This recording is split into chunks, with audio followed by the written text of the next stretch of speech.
अस्सलामुअलैकुम, welcome to science emporium. आज के इस लेक्चर में हम डिस्कस करने जा रहे हैं double term separation part 2। Part 1 में हमने कहाँ तक किया था? पार्ट 1 में हमने एंगुलर वेलोसिटी जो है उसका हमने फार्मूला फाइंड आउट कर लिया था, उसकी वैल्यू हमने फाइंड आउट कर ली थी, which is given by this equation known as equation number 9। अब हम आगे फाइंड करने जा रहे हैं स्पिन ऑर्बिट इंटरेक्शन एनर्जी। तो स्पिन ऑर्बिट इंटरेक्शन एनर्जी आपके पास क्या होती है? स्पिन ऑर्बिट इंटरेक्शन एनर्जी आपके पास होती है equal to the product of angular velocity of the precision and the projection of spin angular momentum in the field direction। यानी कि आपके पास जो स्पिन ऑर्बिट इंटरेक्शन एनर्जी होती है वो आपके पास इक्वल होती है to the product of what to the product of this angular velocity of the precision and the projection of steric in the field direction। Now यहाँ पे आपके पास जो फील्ड है, you are very familiar with it, कि आपके पास कौन सी फील्ड है? It is the magnetic field. और ये पॉइंट आपने याद रखना है कि आपकी फील्ड क्या है? इट इज़ मैग्नेटिक फील्ड, क्योंकि इसके रिलेटेड आगे हम एक चीज़ को डिस्कस करने जाएंगे जो कि आपको तभी समझ आएगी जब आपको यही चीज़ याद रहेगी कि आपका जो फील्ड है, जहाँ पे आपका एस्टेरिक की प्रोजेक्शन बन रही है, ठीक है, वो आपके पास कौन सी फील्ड है? मैग्नेटिक फील्ड है। अब आपके पास ओमेगा एल की आप वैल्यू फाइंड कर चुके हो, इक्वेशन नंबर 9 की शक्ल में आपके पास मौजूद है। क्या करेंगे? आपके इस इक्वेशन 9 को प्लेस कर देंगे इस इक्वेशन में, तो आपके पास इक्वेशन कुछ इस फॉर्म में आ जाएगी। अब यहाँ पर आप देख सकते हो कि हमने प्रोजेक्शन ऑफ एस्टेरिक की वैल्यू भी प्लेस की हुई है, which is asterisk h cut cos L asterisk asterisk. अब यहाँ पे आपके जहन में मस्ट ये क्वेश्चन आ रहा होगा कि ये तो प्रोजेक्शन है स्पिन एंगुलर मोमेंटम का, तो यहाँ पे कॉस के साथ ऑर्बिटल एंगुलर मोमेंटम की टर्म क्या कर रही है? तो यही चीज़ अब हमने डिस्कस करनी है, क्योंकि मुझे पता है, मुझे यकीन है इस बात का कि इस पॉइंट पे आप लोग ज़रूर कंफ्यूज हुए होंगे, क्योंकि जब हम इस चीज़ को स्टडी कर रहे थे तो हम भी इस पॉइंट पे कंफ्यूज हुए थे।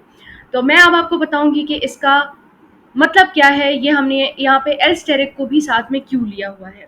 सबसे पहले तो इसका रीज़न ये है कि आपके पास यहाँ पर हम क्या चीज़ कंसिडर कर रहे हैं, यहाँ पे आपके पास कौन सी टाइप ऑफ कपलिंग हो रही है। यहाँ पे आपके पास हो रही है एल एस कपलिंग। तो यहाँ पे आपके पास स्पिन और ऑर्बिटल दोनों मोमेंटम्स जो है, दोनों एंगुलर मोमेंटम्स आपके पास इन्वॉल्व होंगे। अच्छा, दूसरा रीज़न आपके पास ये है कि यहाँ पे आप जो है कॉस थीटा ले रहे हो, और आपको पता है कि जब कभी भी आप कॉस थीटा की बात करते हो तो आप डॉट प्रोडक्ट लेते हो, ठीक है। तो यहाँ पे आपके पास चूंकि आपका जो थीटा है वो आपकी फील्ड की डायरेक्शन में है, तो यहाँ फील्ड की डायरेक्शन में आपके पास स्पिन भी है, स्पिन एंगुलर मोमेंटम भी है और ऑर्बिटल एंगुलर मोमेंटम भी है। तो यहाँ पर जो आपका एंगल होगा, थीटा होगा, वो आप क्या लेंगे? वो आप एस डॉट एल का लेंगे, ठीक है। यहाँ मैं आपको नीचे एक फिगर दिखा देती हूँ, ये आप डायग्राम देख सकते हो। ये पूरा का पूरा आपके पास क्या है? थीटा है।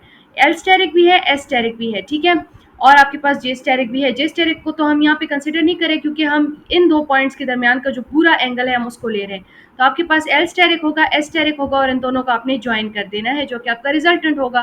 तो आप यहाँ से फाइंड आउट कर सकते हो कि कॉस थीटा आपके पास इक्वल होगा to the dot product of l and s, ठीक है। तो ये एक और रीज़न है कि यहाँ पर हमने लिया तो स्पिन एंगुलर मोमेंटम है, लेकिन हम साथ में जो है यहाँ पे ऑर्बिटल एंगुलर मोमेंटम को भी कॉस थीटा की वैल्यू में कंसिडर कर रहे हैं। आई होप कि आपको इसका कॉन्सेप्ट समझ आ गया होगा। अब यहाँ पे आप देखें कि यहाँ आपके पास एल स्टेरिक मौजूद है, ठीक है, और यहाँ पे आपके पास एच कट मौजूद है। आगे की इक्वेशन को मॉडिफाई करते हुए हमने ये किया है कि इस एच कट को हम बाहर लेके गए और इस एच कट के साथ मल्टीप्लाई कर दिया, ठीक है, और इस एल स्टेरिक को हम अंदर लेकर चले गए। तो इक्वेशन आपके पास कुछ इस फॉर्म में आ गई, that is z E square H cut square divided by 8 by epsilon not C square M square r cube into L asterisk S asterisk cos into L asterisk S asterisk. Let this be equation number 10, ठीक है। अब आपके पास क्या है कि आपके पास जो आर है, यानी कि जो डिस्टेंस है, वो आपके पास चेंज हो रहा है कंटिन्यूसली, क्योंकि वो आपके पास किस चीज़ के ऊपर डिपेंडेंट है? वो आपके पास डिपेंडेंट है on the quantum numbers. Quantum numbers में चेंज आ रहा है, तो साथ ही साथ आपके पास जो आर है उसमें भी चेंजेस आ रहे हैं। सो आपके पास जो आपकी इंटरेक्शन एनर्जी है उसको अब हम, चूंकि ये बहुत सारी वैल्यूज़ दे रहा है, तो उन सब वैल्यूज़ को इकट्ठा करके हम उसका एक एवरेज ले लेंगे। तो आपके पास जो आपकी इंटरेक्शन एनर्जी है, स्पिन ऑर्बिट इंटरेक्शन एनर्जी है, वो अब आपके पास एक एवरेज फॉर्म में आ जाएगी, जो कि हमने यहाँ पर लिखा हुआ है in the form of equation 11, that is के del E, that is spin orbit interaction energy का average is equal to Z E square H cut square divided by 8 pi epsilon not C square M square into 1 upon R cube का average, ठीक है, into L asterisk S asterisk cos L asterisk S asterisk equation 11। यहाँ पे देखें हमने क्या कहा कि आर की वैल्यूज चेंज हो रही हैं, तो आर के ऊपर भी एवरेज आएगा, और आर की वजह से आपका जो ये स्पिन ऑर्बिट इंटरेक्शन एनर्जी है इस पे भी एवरेज आएगा, ये भी हम एवरेज वैल्यू कंसिडर करेंगे। देखें, यहाँ पे मैंने आपको कहा ना कि ये चीज़ मैग्नेटिक फील्ड से रिलेटेड है कि यहाँ पे हम cos L asterisk S asterisk ले रहे हैं, ठीक है। यहाँ पे हमने मैग्नेटिक फील्ड की वैल्यू ली है S asterisk H cut cos L asterisk S asterisk, because it is the projection of S asterisk in the magnetic field. सही हो गया। तो ये चीज़ आपने ये पॉइंट समझ लेना है अच्छे तरीके से, इसमें कोई ऐसी मुश्किल चीज़ नहीं है। वही बात है, पहला रीजन आपके पास ये है कि एल एस कपलिंग की वजह से आप यहाँ पे cos L asterisk S asterisk ले रहे हो, और दूसरा ये है कि यहाँ पर चूंकि आप ये पूरा थीटा ले रहे हो, ठीक है, तो इसको जब आप कॉस थीटा की फॉर्म में लोगे तो यहाँ पे आप एल एस का डॉट प्रोडक्ट लेंगे, ठीक है। अब यहाँ पे आपके पास हम क्या यूज करने जा रहे हैं, हम परटर्बेशन थ्योरी का इस्तेमाल करने जा रहे हैं। तो परटर्बेशन थ्योरी का इस्तेमाल करते वक्त हमें ये पता चलता है कि हमारे पास 1/r³ का एवरेज जो है that is equal to this value. तो अब हम क्या करेंगे, यहाँ पे जो आपके पास ये ए नॉट है, this actually is Bohr's radius. Now अब ये जो इक्वेशन 12 है इसको हम प्लेस करेंगे इन इक्वेशन 11। तो आपके पास क्या बन जाएगी इक्वेशन, आपके पास इक्वेशन 11 कुछ इस शेप में आ जाएगी। Let this be equation number 13। अब यहाँ पे क्या है कि as L asterisk and S asterisk both processes about the J asterisk that is the resultant thus using cosine law. अब चूंकि आपके पास यहाँ पे आप देख सकते हो इस फिगर में कि ये जो एस स्टेरिक है ये भी हमारे पास प्रोसेस कर रहा है about this resultant J asterisk, and आपके पास जो ये एल स्टेरिक है ये भी प्रोसेस कर रहा है about this resultant J asterisk. तो अब आप क्या कर लोगे कि आप इसके ऊपर कोसाइन लॉ का एप्लीकेशन करोगे। कोसाइन लॉ आपके पास क्या होती है, R is equal to under the root A square plus B square plus 2a cos theta generally, जहाँ पे आप अगर स्क्वायर ले लो बोथ साइड्स पे तो आपके पास ये कुछ इस फॉर्म में आ जाएगी। तो अब इसी फॉर्म में हमने क्या करना है कि एल स्टेरिक और एस स्टेरिक और जे स्टेरिक को लेके एक्सप्रेस करना है, ठीक है। तो अब आपने क्या करना है कि यहाँ पर जो आपके पास आर स्क्वायर है इसकी जगह आप जे स्टेरिक स्क्वायर पुट कर दोगे, ठीक है।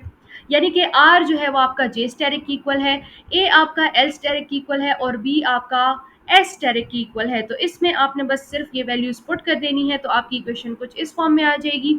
अब आपने क्या किया है कि इस इक्वेशन को आपने फर्दर सिंप्लीफाई किया है। हमें चाहिए L asterisk S asterisk cos into L asterisk S asterisk का की वैल्यू। तो आप उसके लिए क्या कर दोगे, इस इक्वेशन को जरा सा रीअरेंज कर देंगे या फिर मॉडिफाई कर देंगे। तो कैसे होगा, आपके पास इस इन दो टर्म्स को आपने बोथ साइड्स पे सब्ट्रैक्ट कर देना है और 2 को आपने डिवाइड कर देना है। तो आपके पास ये कुछ इस फॉर्म में एक्सप्रेशन आ जाएगी जिसको हमने इक्वेशन 14 का नाम दे दिया है। अब हम क्या करेंगे कि हम इस इक्वेशन 14 को पुट कर देंगे इक्वेशन 13 में। तो आपकी जो इक्वेशन है वो कुछ इस फॉर्म में आ जाएगी, ठीक है। अब हमने क्या किया कि इस जो नेक्स्ट मॉडिफिकेशन हमने की है इस इक्वेशन की, उसमें हमने क्या किया कि हमने एच कट स्क्वायर जो है इसकी वैल्यू पुट कर दी है, विच इज एच कट की वैल्यू आपके पास होती है एच बाई 2 पाई। तो एच कट स्क्वायर की वैल्यू क्या हो जाएगी, H square divided bye 4 pi square. तो बाकी आपकी हर एक टर्म एज इट इज उतरी है, सिर्फ आपने एच कट स्क्वायर की वैल्यू पुट कर दी है। अब आपने क्या करना है कि आपने इस इक्वेशन को फर्दर सिंप्लीफाई करना है और उसके लिए आप क्या करोगे कि आप बोथ साइड्स पे डिवाइड कर दोगे एच सी को। तो आप जब बोथ साइड्स पे एच सी को डिवाइड करते हो तो यहाँ पर तो H C as it is रहेगा, यहाँ पे आपके पास क्या हो जाएगा, यहाँ पे सी स्क्वायर था वो सी क्यूब बन जाएगा और आपके पास यहाँ पे एच स्क्वायर था वो अब सिर्फ एच रह जाएगा, ठीक है। साथ ही साथ हमने क्या कर दिया कि हमने इस जगह से ये जो ये वाला पार्ट था आपकी इक्वेशन का, यहाँ से हमने ए नॉट क्यूब निकाल दिया है और साथ में हमने यहाँ से जेड क्यूब निकाल दिया है जो कि यहाँ पे जेड 4 बन जाएगा। तो हमने क्या किया कि इक्वेशन को ज़रा सा मॉडिफाई कर दिया है, ठीक हो गया। इनको भी ज़रा हमने रीअरेंज कर दिया है। तो let this be equation number 15। Now यहाँ पे आपके पास जो ए नॉट है वो आपके पास इस टर्म की इक्वल है, आर आपके पास इस टर्म की इक्वल है, एंड जो आपका अल्फा है that is equal to this term which is and alpha आपके पास क्या है, alpha is the fine structure constant. And ये जो तीनों की तीनों टर्म्स हैं इनको हमने एक साथ इक्वेशन 16 का नाम दे दिया है। अब हम क्या करेंगे, इस इक्वेशन 16 को इक्वेशन 15 में पुट कर देंगे तो आपकी इक्वेशन सिंप्लीफाई होके इस तरह आ जाएगी। अब जरा इक्वेशन छोटी हो गई है, ठीक है। यहाँ पर देखिए आपके पास बहुत सारी कैंसलेशन होती है, ये सिंपल मैथमेटिक्स है तो इसको समझाने की जरूरत नहीं, आप इजीली कर सकते हो। बस ये वैल्यूज आप यहाँ पे पुट कर दें, कैंसलेशन वगैरह जहाँ पे होती है वो आपने कर देना है और आपकी इक्वेशन इस फॉर्म में आ जाएगी, ठीक है। अब यहाँ पे जो ये डेल ई डैश है divided by H C is equal to क्या आ गया है, Z 4 R alpha square by N cube L into L plus 1 by 2 into L plus 1 into J asterisk square minus L asterisk square minus S asterisk square divided by 2। अब यहाँ पे हम क्या कह रहे हैं, हम कह रहे हैं spin orbit interaction energy implies that ये आपके पास जो टर्म है, ये जो हमने नोटेशन लिखी हुई है, this is actually the notation for spin orbit interaction energy over here in this topic which is the double separation term, ठीक है, which is equal to a1 into J asterisk square minus L asterisk square minus S asterisk square divided by 2। यानी कि जो आपके पास spin orbit interaction energy है वो इस वैल्यू के इक्वल है।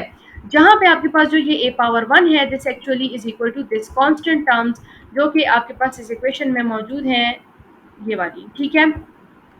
और जाहिर सी बात है, यहाँ से इस इक्वेशन को जब आप इसके साथ कंपेयर कर रहे हो, a1 आपके पास इस चीज़ की इक्वल है, इस पार्ट की इक्वल है, इस इक्वेशन के, आपका ये वाला पार्ट एज इट इज आया है, तो इसका मतलब क्या होगा कि ये वाली जो आपके पास नोटेशन हमने ली है for spin orbit interaction energy, this actually is equal to this del E bar divided by H C, ठीक है। अब हमने क्या किया है कि यहाँ पे हम नाउ आपके पास जो स्पिन ऑर्बिट इंटरेक्शन एनर्जी है वो क्या बन जाएगी, ए स्टेरिक इनटू, ये जो आपके पास अब फॉर्मूला आया है, ये जो आपके पास वैल्यू आई है, ये जो आपने मॉडिफाई किया है इसको, ये आपने कैसे किया, आपके पास आपको पता है कि आपका जे स्टेरिक इक्वल होता है under root J into J plus one, तो आपका जे स्टेरिक स्क्वायर क्या हो जाएगा, J into J plus one की इक्वल। इसी तरह आपके पास एल स्टेरिक स्क्वायर होता है under the root L into L plus one, तो आपका एल स्टेरिक स्क्वायर क्या हो जाएगा, L into L plus one. इसी तरह आपने एस स्टेरिक स्क्वायर की वैल्यू भी S into S plus one निकाली है। आपने क्या कर दिया, सिंपली आपकी जो ये वाली इक्वेशन थी इसमें आपने क्या कर दिया है कि इन सब वैल्यूज़ को पुट कर दिया है, और ज़्यादा आपने कोई और मॉडिफिकेशन नहीं की, बस ये वैल्यूज़ उसकी प्लेस कर दी हैं। तो अब आपके पास जो फाइनल रिजल्ट आ रहा है for spin orbit interaction energy, it is equal to A asterisk into J plus one minus L into L plus one minus S into S plus one divided by two. अब आप मुख्तलिफ states के लिए इस spin orbit interaction energy को find out कर सकते हो। कैसे फाइंड करोगे, आपके पास इस फार्मूला में क्या क्या चीज़ें हैं, ए स्टेरिक तो आपका कांस्टेंट है, ये एज इट इज़ रहेगा, सारी जितनी भी आप सॉल्यूशंस करोगे सब में आपका ए स्टेरिक जो है वो कांस्टेंट रहेगा। लेकिन जो आपका जे है, एल है और एस है, इनकी वैल्यूज़ फाइंड करना हमने पिछले लेक्चर्स में सीखी है, तो आप जाके पिछले लेक्चर्स देख सकते हो, वहाँ से आपको आइडिया हो जाएगा कि आपने एल, जे और एस की वैल्यूज़ कैसे निकालनी है। यहाँ पे हम डायरेक्ट करेंगे। देखिए एस स्टेट के लिए आपको पता है एल क्या होता है, it is equal to zero, ठीक है। एस आपके पास क्या होगा, इट विल बी हाफ, और इसी तरह आप जे की वैल्यू फाइंड कर सकते हो एस प्लस माइनस एस से, यहाँ पे आपकी जे की वैल्यू आएगी हाफ। अब ये हाफ क्यों आई है, ये चीज़ भी मैंने एक्सप्लेन की हुई है पिछले लेक्चर्स में, तो please do go and check that out, वहाँ पे आपका ये कॉन्सेप्ट बहुत अच्छे से क्लियर हो जाएगा। तो ये आपके पास एल, एस और जे की वैल्यूज़ आ गई हैं। इन सब वैल्यूज़ को अब हम इस इक्वेशन में पुट कर देंगे। पुट करने के बाद आपने इसको ज़रा सा सिंप्लीफाई कर देना है। सिंप्लीफाई करने के बाद आपके पास आता है कि जो स्पिन ऑर्बिट इंटरेक्शन एनर्जी है, it is equal to zero, यानी कि जो आपका एस स्टेट है वो डबलेट्स में एग्जिस्ट नहीं करता, यानी कि वो फर्दर स्प्लिटिंग नहीं होती एस स्टेट की इनटू मोर स्पेक्ट्रल लाइंस या फिर मोर स्टेट्स, ठीक है। तो यहाँ पे अब ये चीज़ हमने पिछले लेक्चर में भी डिस्कस की थी जब हम फाइन स्ट्रक्चर पढ़ रहे थे, ठीक है। और अब हमने इसको एक दफ़ा फिर भी डिस्कस कर लिया है जब हम डबल टर्म सेपरेशन देख रहे हैं, ठीक है। सही है। यहाँ से आपको क्या पता चल रहा है, जब आपके पास spin orbit direction energy zero की इक्वल आ रही है, इट मीन्स दैट कि आपका जो एस स्टेट है वो फर्दर स्टेट्स में स्प्लिट नहीं होता। अब अगर आप पी स्टेट की बात करें तो पी स्टेट का हमने फाइन स्ट्रक्चर में देखा था कि वो दो फर्दर स्टेट्स में क्या होता है, स्प्लिट होता है। तो क्या यहाँ पे भी वो चीज़ प्रूव हो सकती है, लेट्स सी। आपके पास क्या है, पी स्टेट के लिए एल आपका 1 होगा, एस आपके पास हाफ होगा, जे की वैल्यू यहाँ पे आपके पास 2 आएगी, एक आपके पास 3/2 होगा, एक आपके पास 1/2 होगा। तो हम दो वैल्यूज ले सकते हैं स्पिन ऑर्बिट इंटरेक्शन एनर्जी की, एक आपके पास इंक्रीजिंग आएगी और एक आपके पास डिक्रीजिंग आएगी, जो कि हमने फाइन स्ट्रक्चर में भी फाइंड किया था। तो यहाँ से अब आपको क्लियर हो रहा है कि बिल्कुल जो चीज़ें हमने फाइन स्ट्रक्चर में देखी थी वो चीज़ें यहाँ पे भी अप्लाई हो रही है।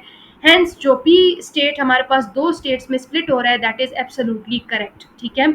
अब यहाँ पे फर्दर हमने क्या किया है, अच्छा यहाँ पे एक ज़रा मिस्टेक है, यहाँ पे आपने क्या करना है कि जो आपका ए स्टेरिक है इसको आपने ए डैश लिखना है, ए स्टेरिक मत लिखें, ठीक है, इसको ए डैश लिखें, ठीक हो गया। It is not that of a big deal, बस जस्ट आप जहाँ पे आपने एस्टेरिक लिखा है replace that with A dash, ठीक हो गया। तो यहाँ से आपको क्या पता चल रहा है अगेन, अच्छा यहाँ पे इंक्रीजिंग डिक्रीजिंग का कॉन्सेप्ट भी मैंने आप लोग के लिए फाइन स्ट्रक्चर में एक्सप्लेन किया था, वहाँ पे आप लोग जाकर देख सकते हो। लेकिन चलिए मैं आप लोग को यहाँ पे फिर एक आइडिया दे देती हूँ। आपके पास जब इंक्रीजिंग की बात हम कर रहे हैं तो इट मीन्स दैट कि इस स्टेट की एनर्जी ज़्यादा होगी, यानी कि जे इज इक्वल टू 3/2 का जो स्टेट होगा उसकी एनर्जी ज़्यादा होगी compare to the energy of J is equal to 1/2 state, ठीक है। तो इंक्रीजिंग डिक्रीजिंग का ये मतलब है यहाँ पे। इसी तरह आप बी स्टेट के लिए भी कर सकते हो, आई वुड रिकमेंड कि आप खुद कर लें, इसमें भी कोई ऐसा डिफिकल्टी नहीं है। आपको पता है डी स्टेट के लिए एल की क्या वैल्यू है, एस की आपके पास हाफ ही रहेगी, जे की वैल्यूज आप फाइंड कर लें और फिर आपने सिंपली उस इक्वेशन में पुट कर देनी है जो कि अभी हमने डिराइव की है, दिस इक्वेशन, ठीक है। इसमें जब आप ये वैल्यूज पुट कर देंगे तो आपके पास आ जाएगी दो वैल्यूज़, एक आपके पास इंक्रीजिंग में आएगी, एक आपके पास डिक्रीजिंग में आएगी, और इससे अगेन आपके पास ये डबलेट स्ट्रक्चर्स में स्टेट्स में जो है क्या हो रहा है, आपके पास स्प्लिट हो रहा है। इसी तरह आप एफ स्टेट के लिए करें, एफ स्टेट के लिए भी ईजी है। तो अब आते हैं हम diagrammatical representation of double term separation due to spin orbit interaction. ठीक है, तो सबसे पहले तो आप इस डायग्राम में देखिए, आपके पास है गैमा नॉट। ये गैमा नॉट जो है ये एक्चुअली आपके पास है हाइपोथेटिकल सेंटर ऑफ ग्रेविटी, जो कि आपके पास एक इमेजिनरी लाइन होती है। इसके ऊपर आपके पास हायर एनर्जी स्टेट होगा और इस हाइपोथेटिकल लाइन के नीचे जो है आपके पास एक लोअर एनर्जी स्टेट होगा। मैं आप लोग को समझाऊंगी पी स्टेट का। ठीक है, पी स्टेट में देखिए, आपने जो double term separation due to the spin orbit interaction energy find किया था, वो आपके पास क्या क्या थे। फॉर हायर एनर्जी आपके पास आ रहा था हाफ ए डैश, और जो आपके पास लोअर एनर्जी थी उसके लिए माइनस ए डैश आ रहा था। ये स्टेरिक मैंने आप लोग को बता दिया, ये स्टेरिक नहीं है, इसकी जगह आपने डैश या फिर प्राइम लगा देना है। ठीक है, तो आप यहाँ पे आप देख सकते हो कि आप सबसे पहले ये ए डैश जो है, इसको माइनस ए डैश जो है, इसकी वैल्यू, इसका स्टेट आप पहले ड्रॉ कर दो। ये आपके पास है -1 ए डैश। ठीक है, तो ये हमने यहाँ पे इसका स्टेट लगा दिया है। अब ऊपर जो आपका ये हायर एनर्जी स्टेट है, इसमें आप देख सकते हो कि जो आपके पास डबल टर्म सेपरेशन है due to the spin orbit interaction, वो आपके पास क्या है, इट इज हाफ स्टेरिक या ए डैश, जो कि आप कैसे रिप्रेजेंट करोगे, हाफ ऑफ दिस डिस्टेंस। ठीक है, यहाँ से यहाँ तक का जो ये हमने डिस्टेंस लिया, इसके बिल्कुल हाफ ही आपने ऊपर के स्टेट का डिस्टेंस लेना है फ्रॉम द इमेजिनरी लाइन। तो इस तरह से आपने पी के दोनों जो डबलेट स्टेट्स हैं, इनको आपने क्या कर देना है, प्रेजेंट कर देना है। इस चीज़ के बारे में तो आप जानते हो कि ये हमने किस तरह से रिप्रेजेंट किए हैं। For this we use this nomenclature formula which is 2s+1 LJ। ठीक है, इसके थ्रू हमने ये 2p1/2 और 2p3/2 की टर्म्स जो है वो फाइंड आउट की हैं। इसी तरह अगर आप डी स्टेट को देखो, तो आपके पास जो इंक्रीजिंग लेवल पे था वो आपके पास क्या था, ए स्टेरिक, और जो डिक्रीजिंग लेवल पे था वो -3/2 ए स्टेरिक था।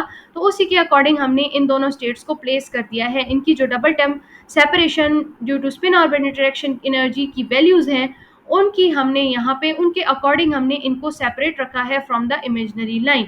इसी तरह आप एफ स्टेट को देखें, तो एफ स्टेट का डिस्टेंस जो है वो भी, ये जो आपके पास डबल टर्म सेपरेशन है, ये आपको शो करती है स्टेट्स की डिस्टेंस को फ्रॉम दिस इमेजिनरी लाइन। तो इस डायग्राम का सिंपली मतलब ये है कि आपने जोन सी भी वैल्यूज ऊपर कैलकुलेट की हैं, उनके थ्रू आप ये पता लगा सकते हो कि इस इमेजिनरी लाइन से आपका जो स्टेट है वो कितना दूर पड़ा हुआ है। ठीक है, तो इस लेक्चर में कोई ऐसा मुश्किल चीज़ें नहीं थी। पार्ट 1 को आप जाके देखें, आपको इक्वेशन 9 तक की डेरिवेशन पार्ट 1 में मिलेगी, और इक्वेशन 9 से ऑनवर्ड्स एंड तक की जितनी भी डेरिवेशन है वो आपको मैंने इस लेक्चर में समझा दी है। यहाँ पे आपका ये टॉपिक कंप्लीट होता है। नेक्स्ट इंशाल्लाह मिलते हैं नेक्स्ट लेक्चर में। Till then take care and अल्लाह हाफिज।